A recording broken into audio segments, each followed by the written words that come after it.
Sports Radio 1400 WKAV. Hey, this is the morning show. Good morning, by the way. And I needed someone, and we get experts here on the morning show. We get real football experts, but there's someone who texts me all day with real insight on all sports. And his name is Andrew Moses, and he is my brother. And he took the journey, him and his lovely girlfriend went up to Minnesota and saw the Bears game in that horrible snowstorm. And I wanted all our listeners in Central Virginia to hear the epic story, because I think it'd be interesting to hear what it's like going into a snowstorm, like he's George Clooney or something. So, Andrew Moses, it's a pleasure having you on here on the morning show. Good morning. How are you doing now? Hey, I'm doing great. Thanks for having me on. We're from Chicago, and the original plan was me and my girlfriend were going to go to the game in Minnesota. She doesn't really like the cold weather, so first thought we were going to go to the Humphrey Dome, and that kind of turned out not good. We weren't sure what was going to happen with the tickets for about a week, and if we were going to be able to go to the game. What the conditions were going to be like, but we said, we already bought the, hotel and airfares, so we said, let's just do this. I love going. I just went to the Patriots game the week before. It was freezing. She said she can handle it. We both probably looked like we gained about 20 pounds with how many sets of clothing we were wearing. But, so they said, Minnesota said, okay, you can go there at 4:00 and line up. We had lower level tickets.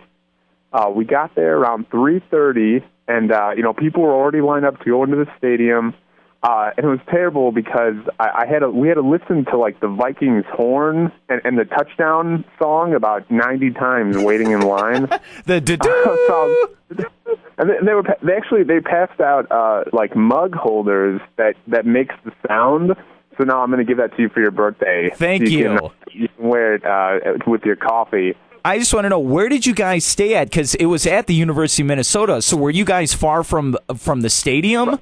Right. We actually stayed in, I think, Bloomington. I think it's like a suburb right outside Minneapolis, St. Paul. So we took the light rail, which is really convenient in Minneapolis. It actually stops right in front, like literally a half a block in front of the Metrodome. But then we had to take like another bus. But it was actually really well coordinated with with the people there in Minnesota and the transportation people, and they were telling us, hey, go over here. So, it's right in the middle, right where the river is right in the heart of the University of Minnesota's campus. So, it's actually really nice. They have a couple stadiums. They have a lot of restaurants right there. So we just got some pizza, maybe around 2:00, and then walked over. But I wanted to get into some things you guys might have missed, from just watching on television. But well, first of all, we actually ran in right when it opened, and we got to sit on the 40-yard line on the Bears bench in the second row, which was awesome because you can actually hear what the players are saying, which is crazy. That's my question for you, Andrew, here on Sports Radio 1400. Mm-hmm. We're talking with my brother. Okay, wait. You got to the 40-yard line where it's like first come, first serve. What time did you get to those seats, though? We got there around 5:00, and the game started at 7:30. So we were just sitting in the cold. It was absolutely freezing, and they were showing old Minnesota Vikings NFL Films Presents, which is terrible for me. But everyone was like, yeah, and they kept showing the play from last year where Favre beat the 49ers with 0 time left on the clock. They showed that play 8 times, and people were like, oh, I remember last year. Last year we were good, and then they went back to this year in reality, and they aren't so good. Well, when did you, since you were there for 2 hours, when did you guys get word that Brett Favre was going to start the game? Oh, yeah, we had no idea until I couldn't feel my hands. And someone looked at their BlackBerry and said, I guess Adrian Peterson is out for the game and Brett Favre is starting, which I had a feeling the drama was continuing, with the whole, I'm not playing the day before and I can't even lift a spoon, but now I'm going to throw a bomb 40 yards downfield. So,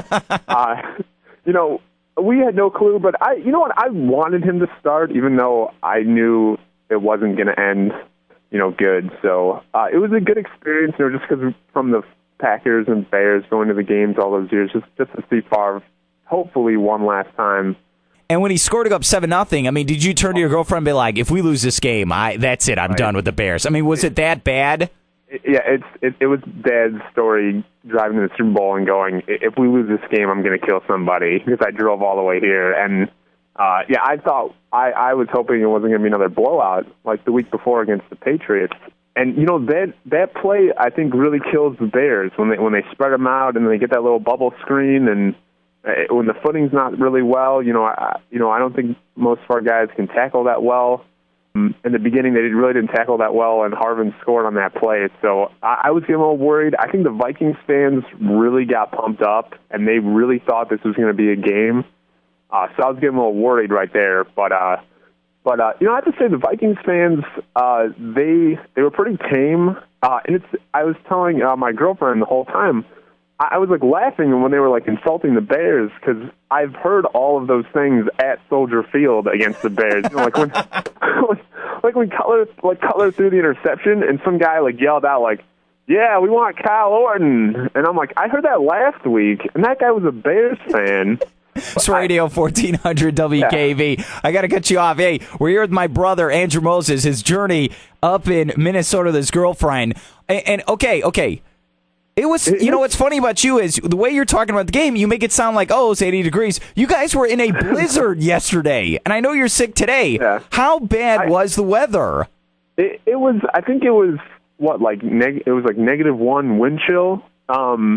I thought, every 5 minutes I had to, make sure my girlfriend, Hani, I'm like, can you feel your toes? Can you feel your arms, in your fingers, or we'll go. It was freezing. Thankfully, we only waited 2 hours for the game because if it was any longer, we would have just left. Because, in all, we were outside from 3 o'clock until the game ended around 11:30 or whatever. That's exactly what I wanted our listeners to hear. Repeat that again. How long were you outside in the 5-degree weather with the snowstorm? Repeat it one more time. From 3:30 to 11:30. And then we actually had to walk in the cold at night a little bit to catch the bus. So we weren't out of the woods. We didn't actually get back to the hotel till around 1:30. So what was it like? This one I want our listeners also know. What's it like when Devin Hester scores that touchdown? Were you guys going crazy? I was trying to call you. I called Dad. I told him that I think the punter, I'm not kidding, practiced for 15 minutes before the game started kicking it out of bounds. He wasn't kicking it like on the white stripe. He was kicking it 10 yards where the players stand out of bounds. And I told Dad, I said, there is no way they're kicking to Hester. I guess that was the game plan. And when you look at the tape, which is really interesting, is I don't even think the players knew Hester was going to be able to get the ball on the historic 14th punt return and kick return touchdown. Because I think he was he got to the end zone so quickly, no one touched him. I don't think anyone even knew that was supposed to happen. So I thought that was insane. Right when they kicked it to him, I just yelled out, "Are they stupid? What's going on here?" Because the whole game they weren't kicking to him, and I said, "I guess that was the plan." And you know what? And I think at that moment, you really started to comprehend how historic that night was. It was the first outdoor game in Minnesota in 29 years to the day. They honored the 50 greatest Vikings at halftime, and I think some people booed Dante Culpepper, which made no sense. I'm like, they cheered everybody, but then they booed Dante Culpepper. Chris Carter thinks he still can play football. He was running around the circle and high-fiving everybody. He's fun to see. And well, I heard that you high-fived one of the Bears players after the game. Yeah, I high-fived Charles Tillman after the game. That was pretty cool. I thought the players were going to come out and say hi, but they didn't. They just said, we have to get out of here. But, I don't blame him. Right. Tillman, he got his hat on, and he just went right where we were, because we were right behind the Bears defense where they were sitting. So, I jumped one row, and I just put out my hand, and he high-fived a bunch of people, which was pretty cool. Yeah, that was pretty exciting. And some things were really strange during the game. When the Vikings scored their second touchdown, I guess the officials didn't know that it was still during a commercial break. So they kicked the extra point, and the Vikings were celebrating. Yeah, we just kicked the extra point, and then the referee goes on the mic and he goes, "Oh, we're not back from commercial break. We need to do that play again." What? And all the Vikings, yeah, no, I'm not kidding. And all the Vikings players were like, "What are you talking about? We just kicked the extra point." And then they're like, "No, we got to do it again. That didn't count."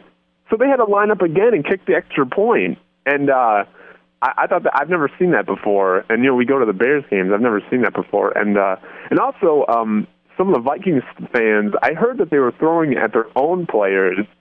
But some of the Vikings fans, one guy threw a snowball. It hit Brad Maynard, the Bears punter, right in the head. And he told the security guy, "Hey, that guy just threw a snowball at my head." And the security guy was like, "What do you want me to do about it?" So Throw a snowball back.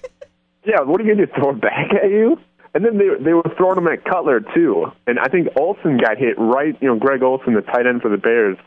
Someone threw a snowball, hit him right in the head, but he was wearing his helmet, and Cutler and him were both going, what's going on here? So there was security problems right around me. People were throwing snowballs. That's a good. Hey, that's great insight. That's why I have you on here. My brother Andrew Moses, him and his girlfriend, they took the journey up to the University of Minnesota for the Snow Bowl Part 2, as I was calling it, after the Bears played Snow Bowl 1 against the Patriots. All right, here's what I want to ask you before I let you go. Looking back, was it worth taking the journey?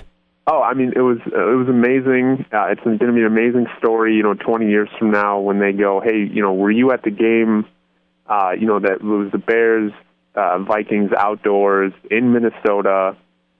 We clinched the division. Hester got the historic touchdown, not even including the field goal return for a touchdown and the Super Bowl kickoff." So, I mean, I heard Deion Sanders say he's a Hall of Famer, so we get to see him.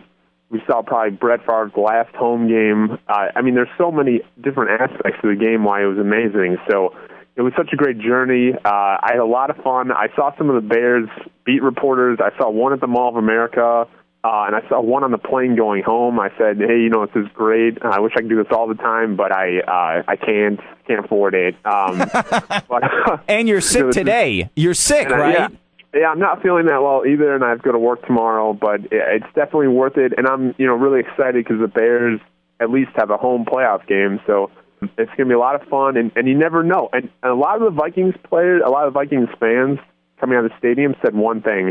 They said, "Oh, that Cutler, he can't take them to the Super Bowl. He's terrible." I'm like, didn't he have 3 touchdowns?